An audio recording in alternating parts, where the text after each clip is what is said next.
ابو ذر رضی اللہ عنہ کہتے ہیں کہ رسول اللہ صلی اللہ علیہ وسلم نے فرمایا،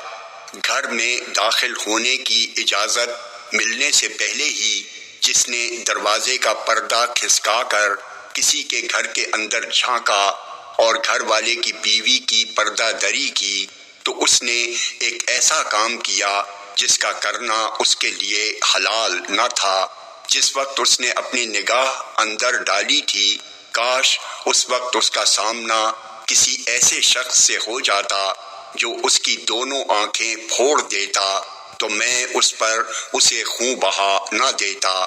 اور اگر کوئی شخص ایسے دروازے کے سامنے سے گزرا جس پر کوئی پردہ پڑا ہوا نہیں ہے اور دروازہ بند بھی نہیں ہے، پھر اس کی نظر اٹھ گئی تو اس کی کچھ خطا نہیں، غلطی و کوتاہی تو گھر والے کی ہے۔